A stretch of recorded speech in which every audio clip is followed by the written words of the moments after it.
자, 여러분 반갑습니다. 멀티미디어 시스템 개론 5월 19일 수업을 시작하겠습니다. 오늘 휴일인데, 자, 보강 수업으로 동영상으로 녹화를 해서 수업을 진행하도록 하겠습니다.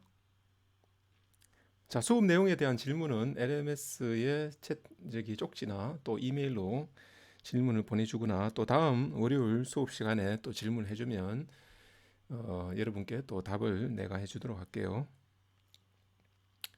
자, 지난 시간까지 JPEG 렉처 9번 JPEG을 마쳤습니다. 오늘 렉처 10번 컴퓨터 비전의 소개를 이제 수업을 진행할 예정인데, 그거 하기 전에 LMS에 자료를 올려놓은 것 중에 JPEG example을 내가 올려놓았을 거예요. LMS 확인해 보면 두 개 JPEG example 두 개를 example 1, example 2 이렇게 두 개를 올려놨는데,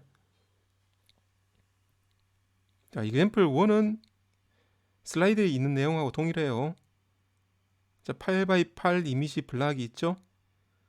DCT라면 이렇게 주파수 도메인에서 이런 코이피션트 값들이 나오고, 퀀타이제이션, 만약에 요놈이 퀀타이제이션 테이블이 이렇게 되어 있다면 JPEG을 위해서 퀀타이제이션이 이렇게 되겠죠. 자, 그럼 이 교재하고 동일한 거죠. 교재 슬라이드에 9번 슬라이드에 있는 내용하고 동일하고, 엔트로피 코딩을 통해서 최종적으로 이렇게 인코딩 된다, 이런 내용 설명을 했고요. 자, 그럼 디코딩 할 때는 반대 과정으로 디코딩을 하면 이러한 이미지가 복원이 됩니다. 자, 에러는 이러한 에러가 나오겠죠. 자, 이건 슬라이드와 동일한 거고, 그 다음에 example 2의 전반적인 프로세스에 대해서 이렇게 보기 좋게 이렇게 정리가 되어 있어요. 여기 한번 볼까요? 여기 보면 칼라 이미지가 있죠. 이게 오리지널 인풋 이미지예요. RGB 그 다음에 또는 YIQ, YUV로 칼라를 루미넌스와 크로미넌스를 분리한다고 했죠. 자, YIQ도 상관없고 YUV도 상관없습니다. 이 example에서는 YCBCR로 분리를 했는데, 예를 들어서 루미넌스 CBCR 이렇게 분리가 됐다고 생각을 하세요. 자, 요 두 개는 크로미넌스죠. 요거는 루미넌스. 루미넌스는 보세요, 이렇게 그대로고, 크로미넌스는 칼라 정보는 사람 눈에 둔감하니까 이렇게 해상도를, X 해상도는 그대로인데 Y 해상도를 반으로 줄여버렸죠. 크로마 서브 샘플링이죠. 우리 TV 렉처 6번 TV 슬라이드 내용 나올 때 이야기했죠. 크로마 서브 샘플링을 했죠.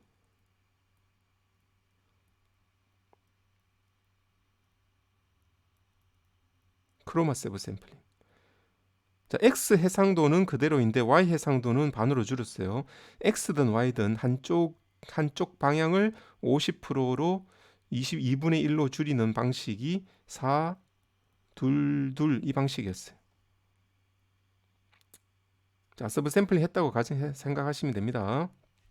자, 그리고 나서 Y도 그렇고 그 다음에 CBCR도 그렇고 전부 다 동일한 과정을 거치는데, 자, 8x8 여기 요 블락이 8x8이라고 가정하고요. 그러면 8x8 블락 중에 하나를 example을 이렇게 가져오면 이미지 블락이 8x8, 요걸 우리가 블락이라고 부릅니다.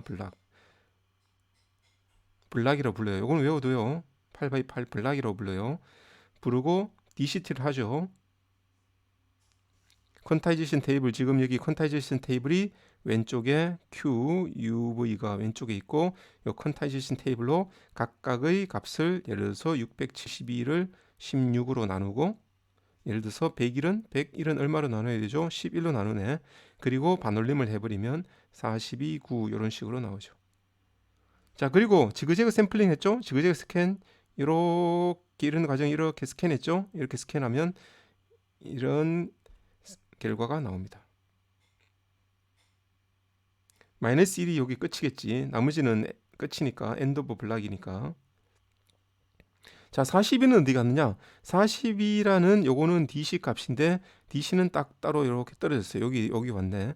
아, 저거 지금 보니까 요 이미지 블락이 요거 같네요. 요거 이미지 블락이네요. 여기서 가져왔네요.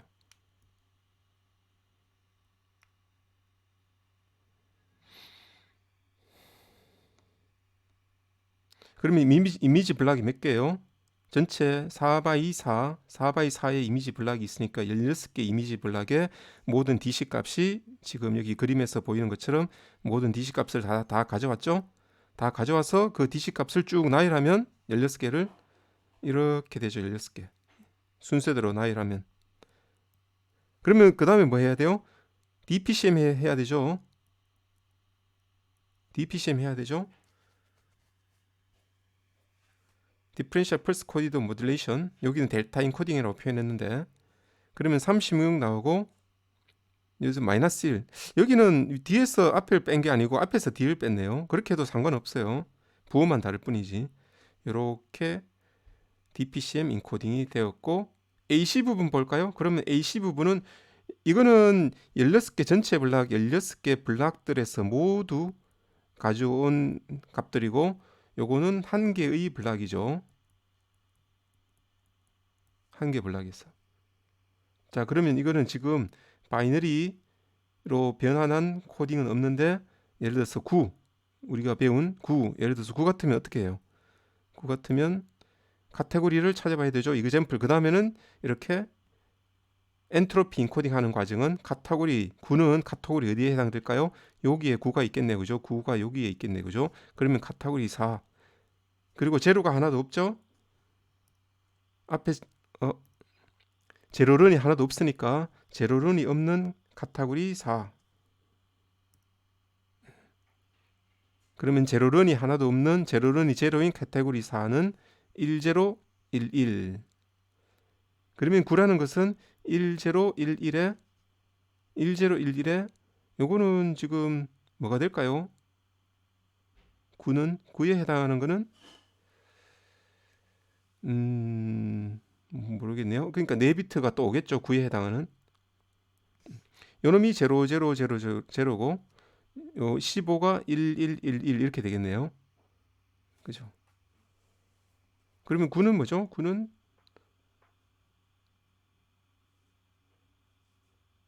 1001인가? 이렇게 되는가? 이렇게 아마 이렇게 될 것 같아요. 이렇게. 자, 이런 식으로 해서 엔트로피 인코딩이 진행이 됩니다. 그러면 최종적으로 엔트로피 인코딩이 다 진행돼서 DC 가져오고 DC에서 가져오고 여기서 DC 인코딩이 가져오겠죠. 물론 바로 가져오는 건 아니고 여기에 엔트로피 인코딩이 된 이후에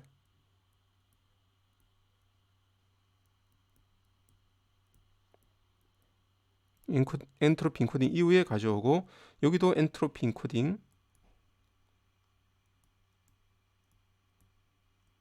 이후에 가져오고 이렇게 가져오겠죠.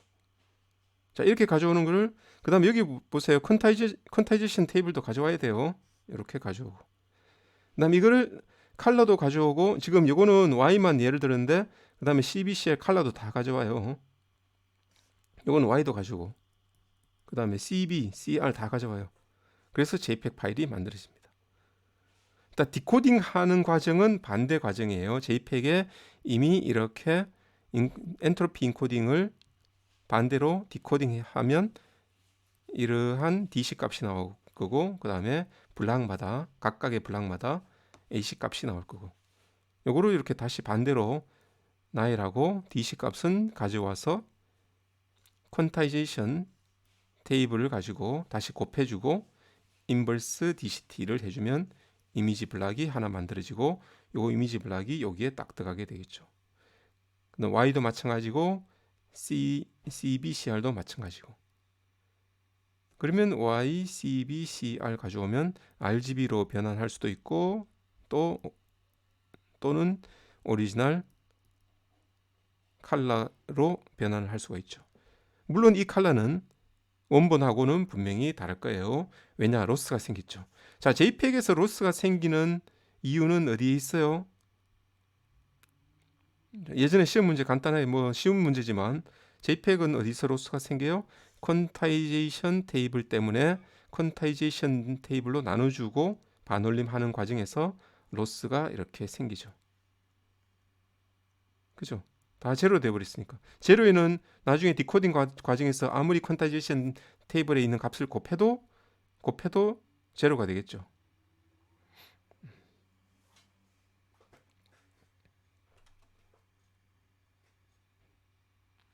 여기는 제로인데 뭐 어떤 값이 나와 있네요. 이건 왜 그런지 모르겠네.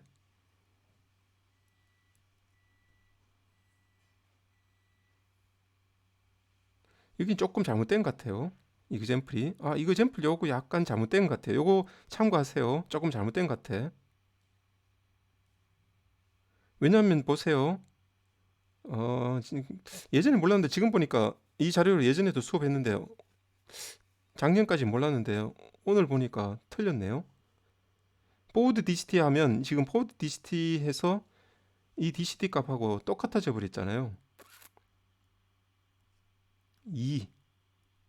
2는 제로로 바뀌어가지고 제로의 컨타이제이션 테이블 값을 다시 99를 곱해도 제로가 돼야 되는데 다시 똑같네.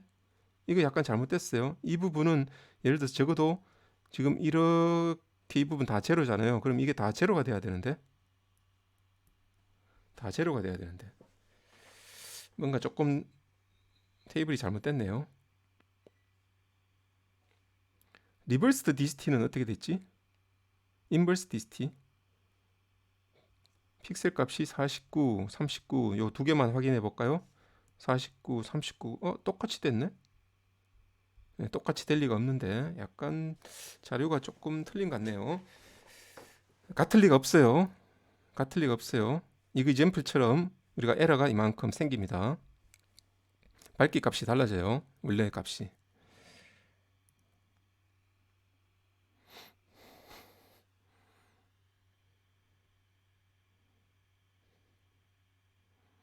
자, 그건 그렇고 자, 여기까지 JPEG은 마무리하도록 하겠습니다.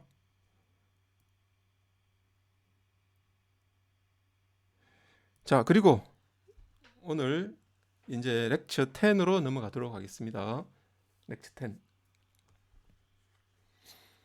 자, 렉처 10은 이제 지금까지 우리가 전반적으로 영상과 그 다음에 비디오와 그 다음에 데이터 압축까지 이야기를 했고 뭐 전반적으로 이 수업이 멀티미디어지만 오디오나 보이스 이런 쪽은 잘 다루지 않았어요. 그런 수업은 또 다른 우리 전자공학부에 또 다른 교수님이 오디오 쪽 신호 처리를 담당하시는 교수님이 있으니까 그런 수업을 들으면 될 것 같고 우리 수업은 주로 영상이나 비전 쪽으로 수업을 진행하려고 하는데 지금까지는 영상과 비디오 쪽이었고 이제는 이제 남아있는 한 5번 정도의 수업인가요? 수업 정도를 우리가 비전을 한번 이야기해 보려고 합니다. 비전. 사실은 여러분도 조금 알고 있는지 모르겠지만 영상 처리라고 불리는 과목이 있고 어떤 기술 분야가 있고 또는 학문 분야 비전 중에서 컴퓨터 비전 또는 로봇 비전이라는 분야가 있어요.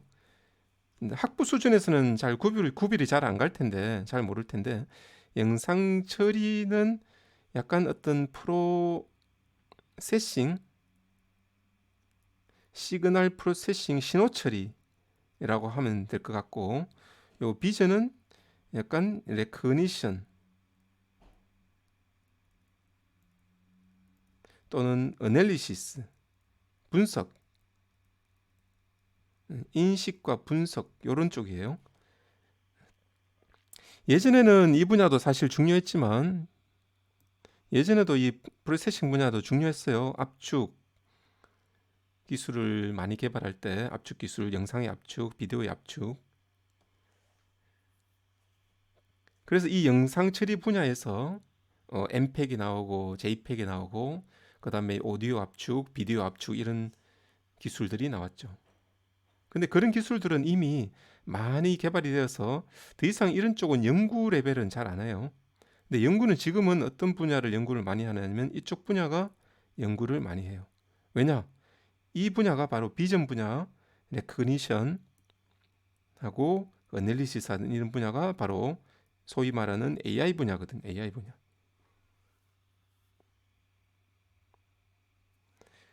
사실은 이 분야가 사실 컴퓨터 쪽 분야하고 컴퓨터 분야인데, 컴퓨터 공학 분야, 컴퓨터 과학 분야인데, 예전에도 교수님이 아마 수업 중에 한 번씩 이야기했겠지만 전자공학에서도 여러분 반도체도 이제 AI 반도체, 모든 신호도 AI 신호 이런 방향으로 나가고 있으니까 여러분도 이 영상에 관련되어서 비전 분야를 조금 공부를 해 놓으면 도움이 될 겁니다. 근데 이런 분야가 사실은 깊이 할 수가 없어요. 학부에서는. 나중에 좀 더 공부하고 싶은 사람은 대학원에 가서 공부를 하고요. 우리 수업에서는 간략하게 한번 인트로덕션, 아주 짧은 인트로덕션으로 보도록 하겠습니다. 자, 비전은 뭐냐면 시각이에요. 우리말로 시각. 사람의 시각은 굉장히 중요하죠. 자, 여기서 시각이라는 것은 단순히 눈만 해당하는 거 아니고 플러스 브레인이라고 생각하면 돼요. 눈으로 들어온 영상 정보를 가지고 브레인이 결국 뭘 하는 거예요? 레커그니션을 하고 그 다음에 분석을 하게 되죠. 자, 우리가 그러면 인지하는 전체적으로 이걸 인식 또는 인지라고 보면 이렇게 레커그니션 전체 감각기관의 90% 이상을 우리가 눈으로 인지를 하고 있어요. 그리고 아기 때부터 눈으로 본 모든 정보를 가지고 학습을 하게 되죠. 그래서 최근에 굉장히 큰 학문 분야의 하나가 바로 딥러닝이죠.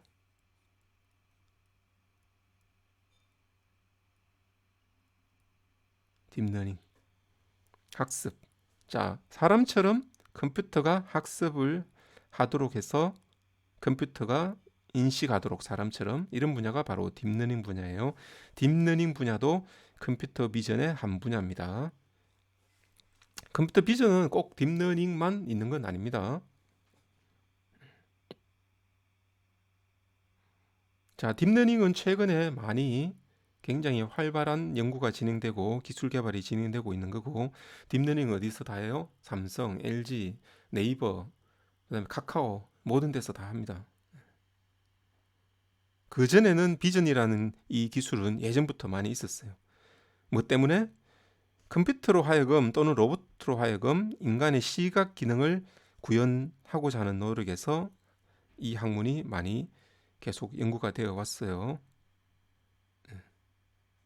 뭐 사진 멋있죠? 컴퓨터 비전.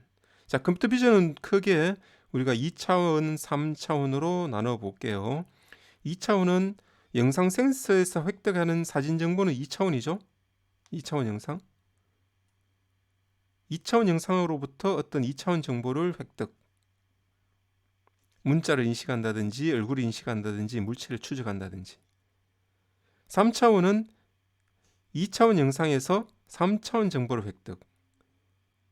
자, 2차원 정보라는 거는 우리가 2차원인 공간이니까 XY라고 보고 3차원은 뭐예요? 3차원은 X, Y, G라고 보면 되죠. G는 거리라고 보면 돼요. 거리. 디스턴스. 알겠죠? 디스턴스. 자, 3차원 스캐닝, 3차원 TV, 3차원 로봇 비전이 있는데 어느 게 더 어려울까요? 당연히 3차원이 좀 더 어렵습니다. 활용 분야는 지금 여기에 적혀져 있는 거 말고도 무궁무진하게 굉장히 많이 있어요. 인스펙션 조사하는 거죠. 비주얼 인스펙션. 비전이 로보틱스에 반드시 쓰이죠. 왜냐? 로봇은 눈을 가지고 있죠. 인텔리전트 이미지 툴, 이미지 압축에도 쓰이고요. 이미지 압축에도 영상 처리 기술뿐만 아니고 비전 기술이 쓰입니다.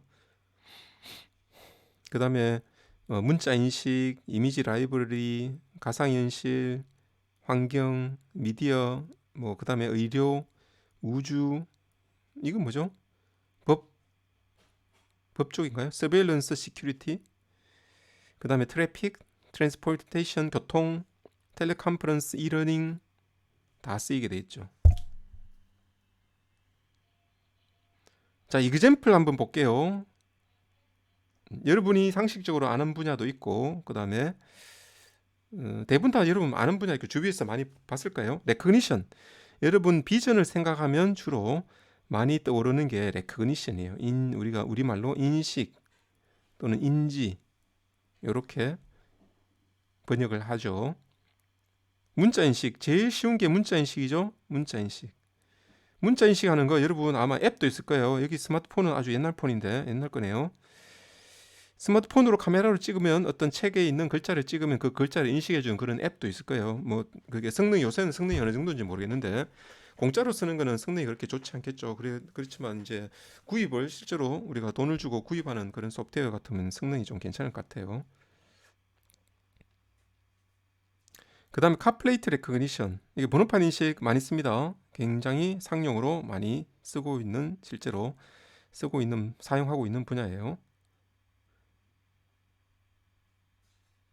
예전에는 이런 자동차 번호 인식이 예전에 어떤 영상 처리 기술로 많이 했는데 요새는 점점 딥러닝으로 많이 넘어오고 있는 추세예요. 자, 이 example 보면 자동차의 번호판 인식은 카메라 영상에서 자동차 번호판 영역만 이렇게 추출해요. 그럼 이렇게 가져오면 글자 하나하나를 분리하죠. 여기 빨간색, 붉은색 박스로 이렇게 표시되어 있죠. 이렇게 표시되어 있죠. 이렇게 분리를 해요. 여기 지금 9잖아요. 9를 확대해서 보면 9라는 영역이 지금 오른쪽에 있는 것처럼 이렇게 9라는 부분이 있는데 이 영상을 가지고 어떤 분석을 통해 가지고 뭔가 어떤 분석을 한 것 같다, 그죠?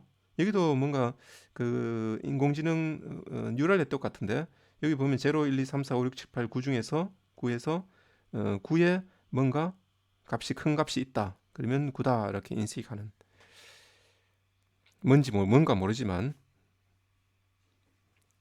그 다음에 지문 인식은 스마트폰에 많이 있죠. 그 다음에 얼굴 인식도 있고, 그 다음에 홍채 인식, 아이리스 인식, 그 다음에 손바닥의 정맥 인식 또는 손등의 정맥 인식 이런 거 많이 있죠.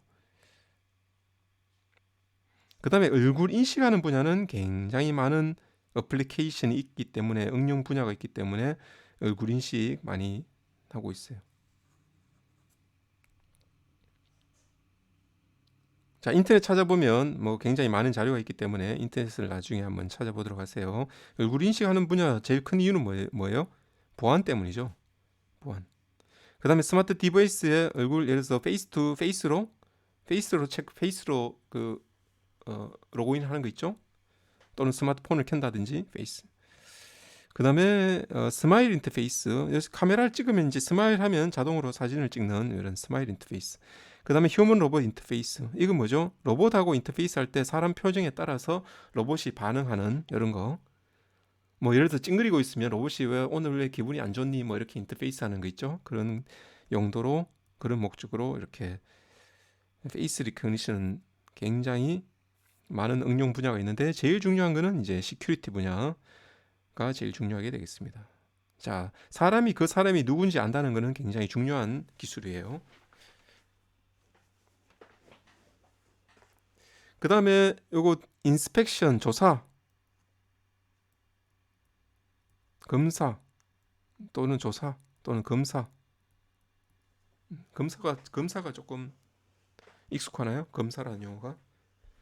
자, 검사 또는 조사, 검사 분야는 공장에서 어떤 제품을 만들 때 검사를 많이 합니다. 특히나 우리나라는 반도체 산업이 발달해 있기 때문에 반도체 검사, 그리고 반도체가 올려진 어떤 기판 검사에 이런 비주얼한 시각적인 정보를 이용한, 영상을 이용한 검사 엄청 많이 합니다. 삼성 같은 데서도 당연히 다 들어있어요. 그 다음에 웨이퍼 검사 이런 거 있죠. 카메라로 영상을 찍으면 예를 들어서 칩을 만들었을 때 칩에 이렇게 다리 이런 간격이 일정한지 이런 걸 검사한다든지, 다리가 혹시나 이렇게 삐뚤어지지 않았는지 검사하든지, 다리 길이가 이렇게 툭 튀어나와 있는지 검사하는 이런 것도 하고, 그다음에 솔더링 검사 해가지고 여기 보니까 이게 약간 솔더링 검사 같네요. 납땜 검사, 납땜이 잘 돼 있는지 보면 요놈이 좀 잘못돼 있죠. 요런 거 검사. 요런 검사는 좀 비교적 쉽겠다, 그죠? 원래 위치는 여기 흐릿한데 조금 여러분 보이는지 모르겠는데, 여기 보면 원래 위치는 여기 있어야 되는데 좀 빗나가 있죠. 음, 이런 검사들. 그다음에 IC 칩이 제대로 기판에 솔더링이 잘 돼 있는지 검사하는 거, 그런 검사 많이 해요. 왜냐하면 요새는 IC 칩이 굉장히 작은 부품으로 나오잖아요, 그죠? 그래서 자칫하면 납땜이 잘 안 될 수 있거든요. 그런 기판 검사를 굉장히 많이 합니다. 그 다음에 이제 어떤 또 다른 제품 만들 때, 예를 들어서 지금 이 이그젬플에서는 병 안에 어떤 이물질이 있는지 어떤 포트 인스펙션 이런 것 검사를 많이 하죠. 그 다음에 휴먼 컴퓨터라든지 휴먼 로봇 인터랙션을 위해 가지고 이렇게 제스처 레코니션도 굉장히 중요한 또 다른 비전의 분야고요. 그 다음에 자동차 안에서 자동차 운전하는 사람이 운전하다가 다른 버튼 누를 때 버튼 누르지 않고 제스처로 뭐 예를 들어서 볼륨을 올린다든지, 예를 들어서 라디오를 온오프 한다든지 이런 용도로 많이 합니다. 그 다음에 게임 분야도 있겠죠. 최근에 이런 분야들이 레코니션 분야 또는 인스펙션 분야가 딥러닝으로 많이 하죠. 딥러닝. 딥러닝은 다른 수업에서 관심 있는 학생이 많을 텐데 다른 수업에서 들어보세요. 딥러닝은 뉴럴 네트워크예요. 뉴럴 네트워크. 뉴럴 네트워크인데 뉴럴 네트워크에 우리가 여기 하나하나 여기 하나 층을 요렇게 요런 요놈을 뭐라고 부르냐면, 요놈 하나하나를 뭐라고 부르냐면 레이어라고 불러요. 층. 우리말로 층. 층이 많은 거예요. 층이 지금 여러 개 있죠. 층이 여러 개 있으면 그걸 우리가 딥 네트워크라고 불러요. 딥 NN이라고 불러요. 딥 뉴럴 네트워크라고 불러요.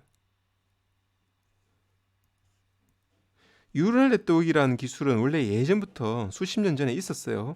근데 최근에 이제 딥으로 해가지고 딥한 뉴럴 네트워크, 이 기술이 최근에 굉장히 연구가 많이 되고 있고 실제로 기존의 기술보다 성능이 굉장히 우수합니다. 지금 이게 동영상인가? 아, 이게 지금 PDF. 아, 이게 PDF라서 여러분한테 동영상을 보여주지를 못하겠네요. 잠깐만요.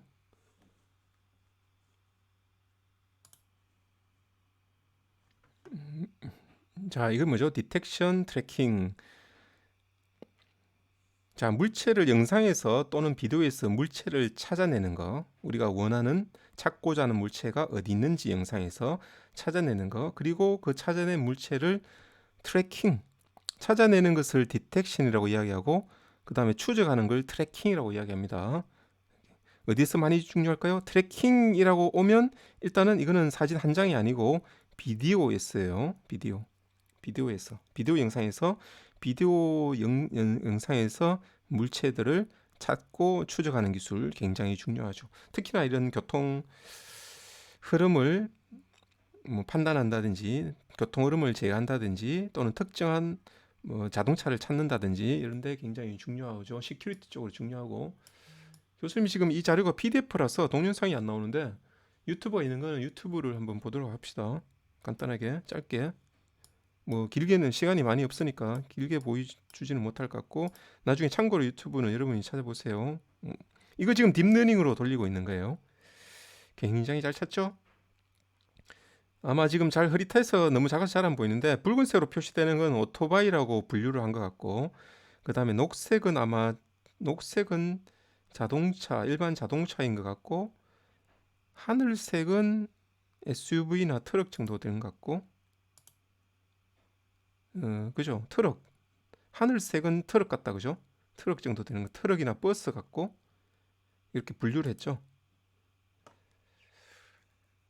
자, 이게 트래킹이에요. 디텍션하고 트래킹을 굉장히 물체가 어디로 이동하는지 정보를 계속해서 잘 찾고 있죠.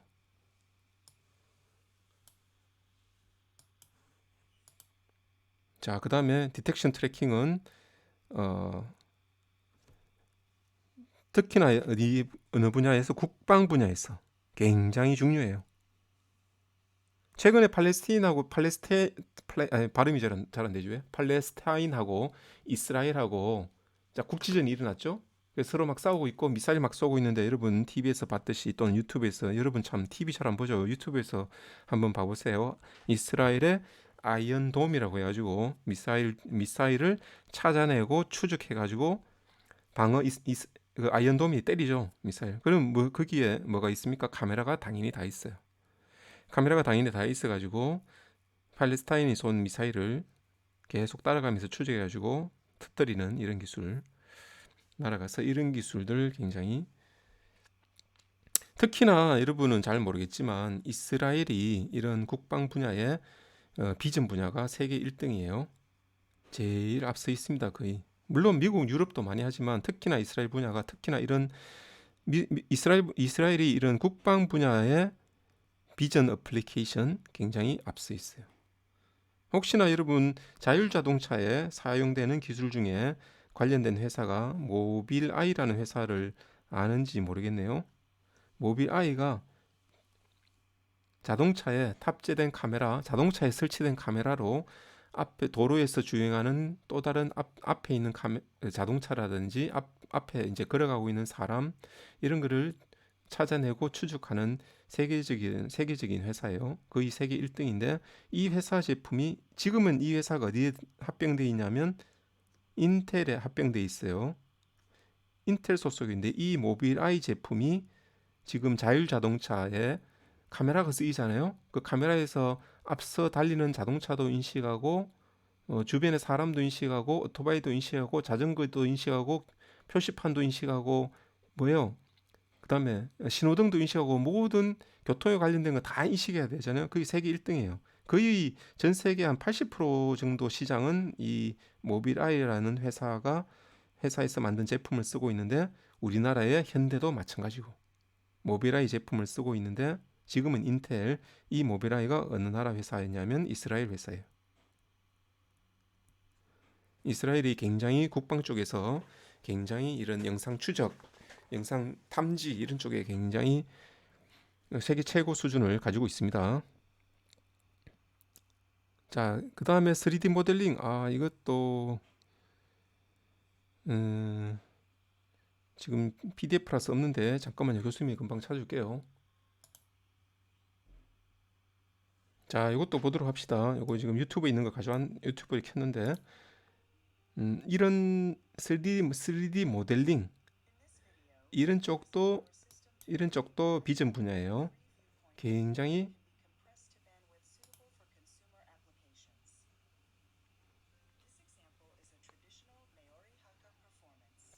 완전 실제 사람처럼 모델링이 돼 있죠. 컴퓨터 그래픽스 쪽도 관련돼 있고 컴퓨터 비전도 관련돼 있는데 이런 어떤 외부의 장치를 통해서 실제 이렇게 댄스 하고 있는 동작을 다 사진 또는 비디오 정보로 찍고 그다음에 이걸 3D 모델링합니다. 이게 뭐 영화에도 사용될 수 있고 그다음에 뭐 어떤 디지털 컨텐츠로 만들 수도 있고 게임에도 사용할 수 있고 그죠? 여러분 게임하면 어떤 게임 캐릭터들이 실사처럼 보이잖아요. 뭐 특히나 뭐 사람이 예를 들어 축구 게임 이런 거 있잖아요. 피파 게임 이런 거. 다 이런 기술로 사람을 모델링을 해요.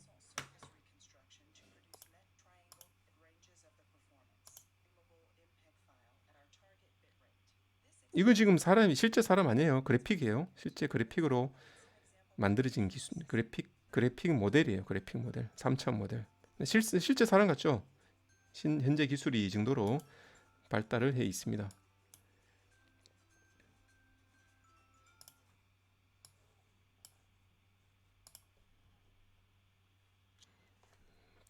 3D 모델링 중에서 이렇게 어떤 레이저를 이용해서 지금 레이저가 이렇게 좀 비춰지고 있는데 레이저를 이용해서 스캐닝하는 기술들은 기존에도 굉장히 기술이 많이 발달되어 있어요. 그 분야를 우리가 또 3D 모델 리컨스트럭션 복원이라고도 합니다.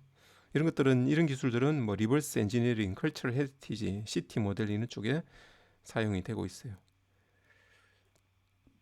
요거는 그냥 퓨전 4D는 넘어갈게요. 이것도 3D 모델링 넘어가고, 그 다음에 또 하나 응용 분야가 스테레오 비전.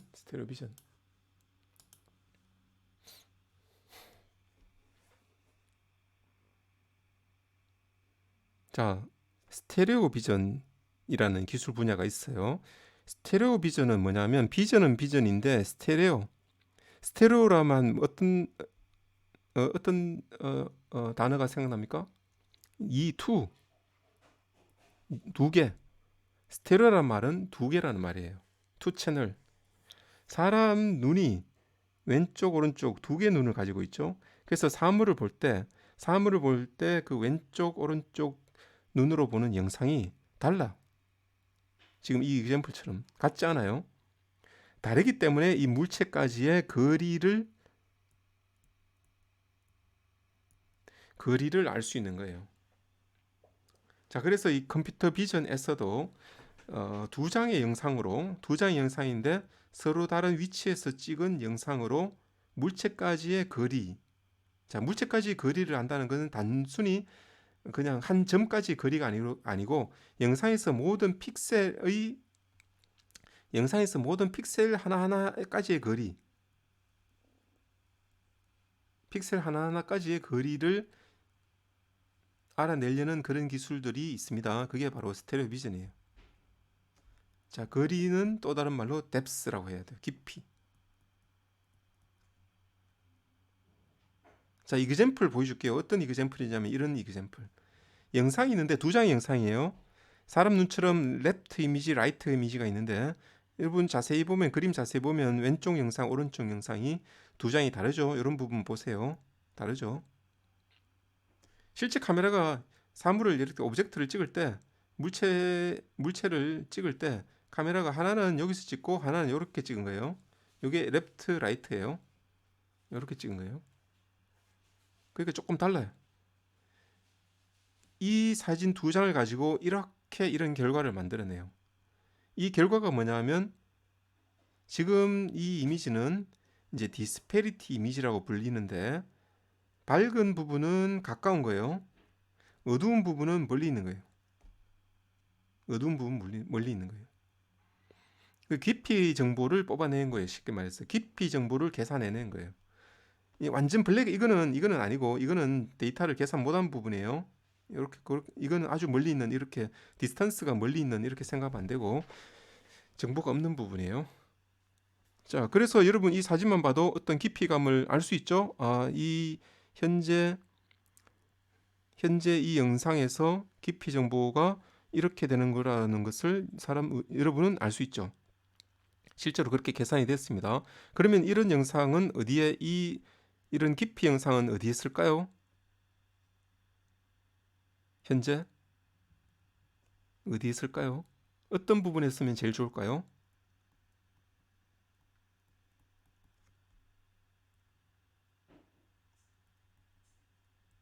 로봇 또는 비클 자동차. 맞죠? 왜?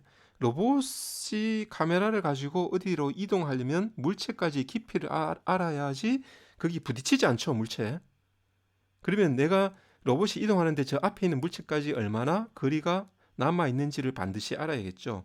그런 정보에 굉장히 유용하죠. 그 다음에 자율자동차 앞서 달리는 자동차까지의 거리 굉장히 중요하죠. 그거를 지금 자동차 같은 경우는 레이더를 쓰기도 하지만 레이더보다는 라이다가 여러분 많이 들어봤을 거예요. 요새 라이다가 훨씬 더 좋아요. 라이다가 바로 이런 식으로 그림 사진 정보로 이렇게 이미지 정보로 거리 값을 계산해냅니다. 물론 라이다는 영상이 아닌 레이저를 쓰기도 하지만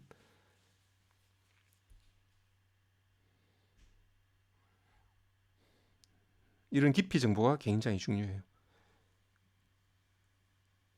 이런 깊이 정보를 레이저를 쓸 수도 있지만 스테레오 비전은 단 두 대 카메라 두 대로만 해요. 카메라 여러분이 스마트폰에 있는 카메라, 그런 카메라 두 장으로 깊이 정보를 추출할 수 있어요. 예전에 우리 홈워크 1인가 2인가 카메라 캘리브레이션 한번 했죠. 그거를 스테레오로 하고 두 장으로 하고 한번 이러한 깊이 정보를 만들어내는 것을 과제로 할까 생각도 하고 있는데 지금 학기 말이 다 되어서 이제 이게 시간이 가능할지는 모르겠네요. 해보면 재밌는데.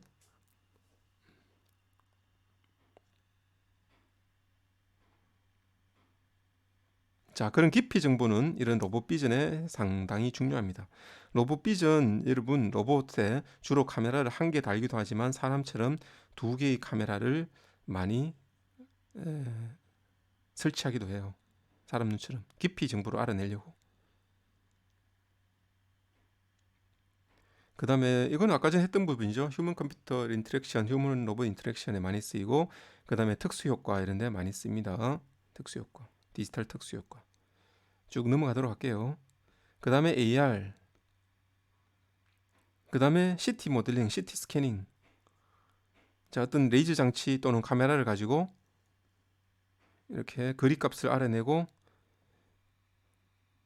3차원 CT의 3차 CT 스케일의 3차원 모델을 만들어냈죠. 이렇게 칼라 정보가 있다는 것은 당연히 카메라를 사용했다는 겁니다. 그 다음에 자동차. 자동차는 자율자동차는 워낙 뭐 여러분 잘 알기 때문에 그걸 많이 봐서 유튜브를 많이 봐가지고 잠깐만 여기 이 영상은 어떤 영상인지 한번 볼까요?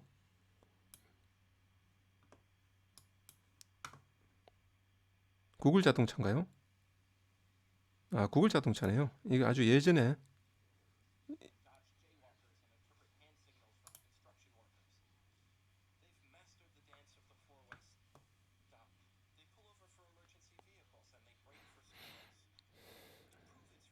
아주 최근 영상은 아닌 것 같아요. 이거 예전에 구글에서 한참 연구를 많이 할 때.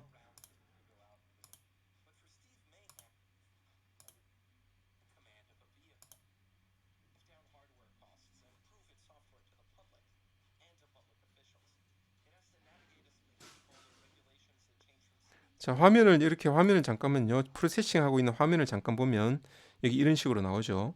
자, 이게 프로세싱 하는데 사진 여기 지금 보면 아래쪽에 보면 사진 정보가 영상 아래쪽에 보면 카메라 영상이 있죠. 아래쪽에 카메라 영상을 가지고 여기 지금 도로에 있는 이런 그 자동차라든지 아니면 표지판이라든지 그다음에 횡단보도 이런 것들을 인식하고 있는 거예요. 그다음에 스탑 사인, 스탑 사인은 굉장히 미국 같은 나라에 쓰는 스탑 사인이 아주 중요하거든요. 스탑 사인에 안 쓰면 벌금이 어마어마해요.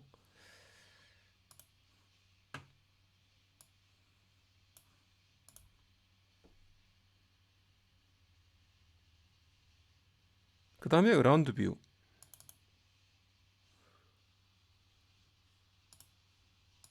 이것도 잠깐 보도록 합시다. 이건 없네. 이건 없네요. 링크가 깨져 있네요. 자, 자동차에서 뭐 이거는 자율주행하고 관련이 없는 거지만 자동차 요새 나오는 자동차들 보면 뭐 옛날 자동차도 있었지만 최근 자동차도 보면 이런 옵션이 기본 옵션이 많이 달려 있어요. 자동차에 예를 들어서 전면 여기 있죠. 그다음에 후면, 그다음에 왼쪽, 오른쪽 카메라 4개로 사진을 찍어가지고 어라운드 뷰 하늘에서 자동차를 본 듯한 이런 이미지를 만들어내 가지고 주차하기 좋게 이렇게 영상을 만들죠. 그리고 요거를 이제 디스플레이에 보여주죠. 이 기술을 어라운드 뷰라고 불러요. 또는 버드아이 뷰라고 부릅니다. 어라운드 뷰. 이것도 비전 기술이에요. 이것도 비전 기술. 영상 내장으로 어라운드 뷰를 만들어내는 거. 이거는 4개 다 서로 다른 카메라 뷰를 트랜스포메이션해서 어떤 공통 뷰로 만들어내는 이런 기술들. 그 다음에 당연한 거지만 요새 많이 이런 자율주행 옵션이 많이 있죠. 뭐 테슬라가 제일 앞서가고 있지만 우리나라도 자율주행 왜 자꾸 링크가 다 깨졌죠?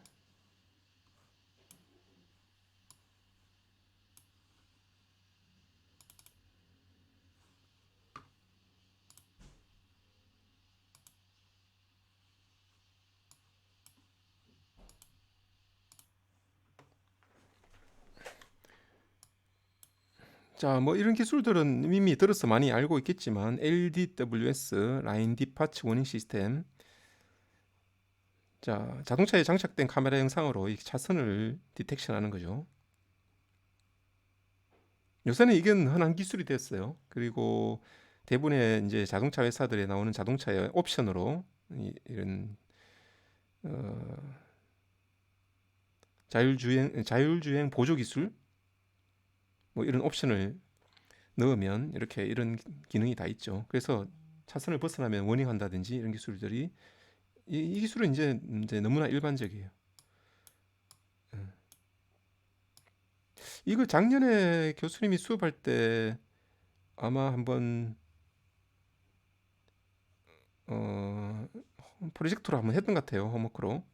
이거 여러분도 쉽게 구현할 수 있어요. 약간의 영상 처리 기술이 들어가 있거든요. 여러분도 쉽게 구현할 수 있어요.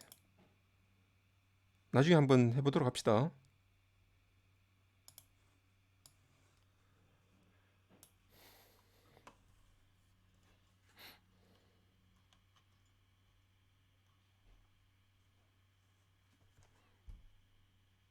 자, 비클 비전 많죠? 넘어가고요. 뭐 예를 들어 이런 것들. 그 다음에 pedestrian detection. 사람 찾는 거 굉장히 중요하죠. 자율주행 또는 이제 어떤 그 트래픽 서베일런스 이런 쪽에서 얘는 지금 카메라가 CCTV 같은 카메라네요. 자동차의 카메라는 아니고. 그래서 이거는 보안 용도로 pedestrian detection을 하고 있죠. 걸어가는 사람을 찾고 있는데 약간 보안 용도로 하고 있는 것 같다. 그죠? 이것도 보면 지금 이건 딥러닝으로 돌린 것 같아요. 보니까 살짝 보니까. 그렇다고 해서 모든 사람 완벽하게 다 찾는 거 아니에요. 못 찾는 경우도 있죠. 찾지 못하는 경우도 있죠. 막 사람이 막 겹치고 이러면 못 찾아요. 찾기 힘들어요. 화질이 그리고 그렇게 좋은 카메라는 아니네요. 그러니까.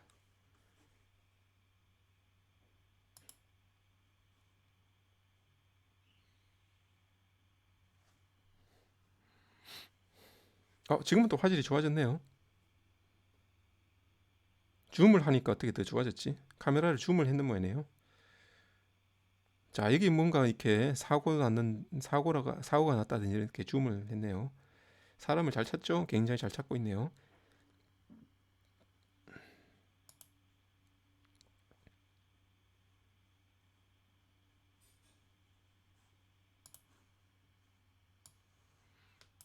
이런 보행자 인식 이런 게 교통 정보 처리에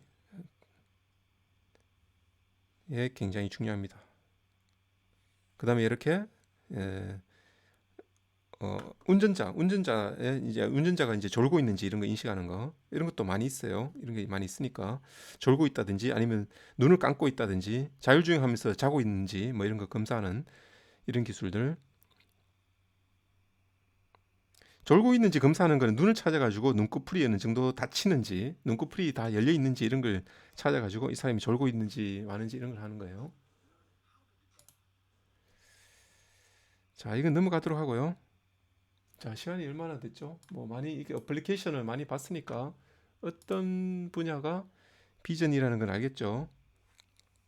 제가 컴퓨터 비전은 재밌는 분야인데 조금 어렵기도 해요. 영상에서 보면 여러분은 영상을 보면 이거는 화질이 굉장히 안 좋은 영상이죠. 그럼에도 불구하고 여러분은 뭘 알 수 있죠? 여기에 다리가 있고 이게 강이 있고 앞쪽에 이렇게 나무들이 있고 이게 빌딩들이 굉장히 많은 빌딩들이 있고 그런 게 다 알 수 있죠. 이렇게 많이 엄청 화질이 안 좋은데도 불구하고 이렇게 이 부분은 하늘이고 이런 부분 알 수 있죠. 그런데 영상 데이터라는 것은 그냥 픽셀에 있는 밝기 정보 이런 데이터거든요. 이런 데이터를 가지고 컴퓨터로 하여금 사람처럼 인식해봐라 하는 것은 굉장히 어려운 거예요. 물론 그 기술이 지금은 딥러닝으로 많이 사람과 유사한 정도로 따라오고 있지만 아직도 많이 연구가 되고 있어요. 그리고 특히나 영상은 데이터가 엄청 많아요. 영상 한 장이 예를 들어서 3300, 2300 이 정도 해상도 영상이면 요새는 스마트폰 찍어도 이 정도는 훌쩍 넘어가잖아요. 그리고 곱하기 4 여기는 예를 들어 RGB 그다음에 또 하나의 채널 알파 채널 뭐 이렇게 그거는 있다고 치고요. 그것만 해도 벌써 몇 바이트예요. 3천만 바이트네요.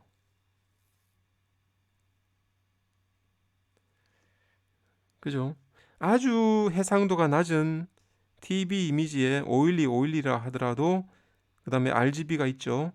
그 다음에 이건 뭐예요? 30 프레임 퍼 세크 초당 30장 그러면 1초당 바이트가 이만큼 됩니다.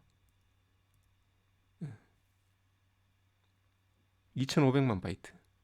그 데이터가 너무 많아요. 그래서 지금까지는 연구는 많이 됐지만 굉장히 어려운 분야였는데 지금은 딥러닝 그리고 빅데이터 그리고 계산량이 많은 것은 뭘로 해결하죠?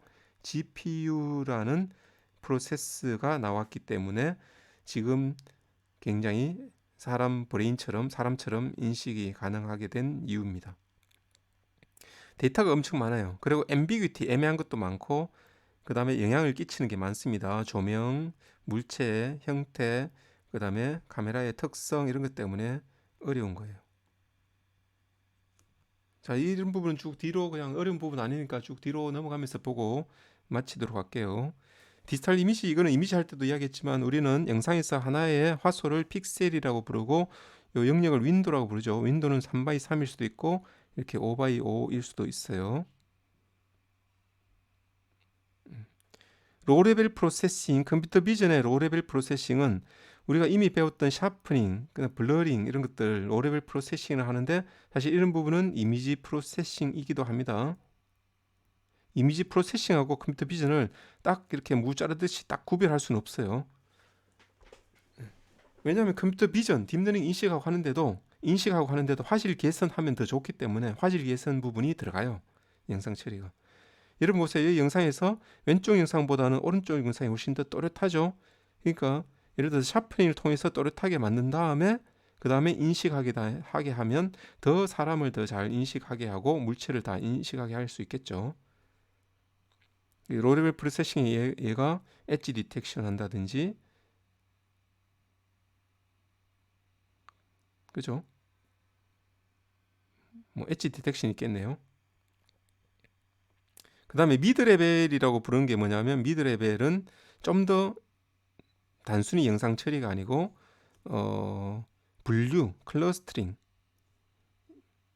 예를 들어서 이거 하늘 부분 그 다음에 지붕 건물의 지붕 그 다음에 이렇게 지면 또는 나무 이렇게 분류 약간의 어널리시스가 들어가는 이런 것들을 미드 레벨이라고 하고 또 약간 좀 더 하이 레벨은 건물 영역을 분리한다든지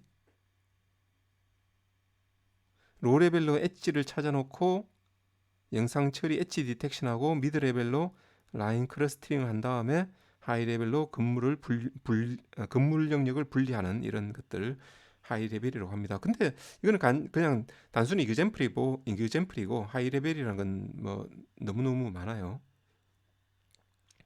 좀 더 이제 다음 수업에서 좀 더 이 비전에 대해서 좀 더 기술적인 부분 어떤 기술을 컴퓨터 비전이라고 부르는지 이그젠플들을 보면서 우리 살펴보도록 하겠습니다.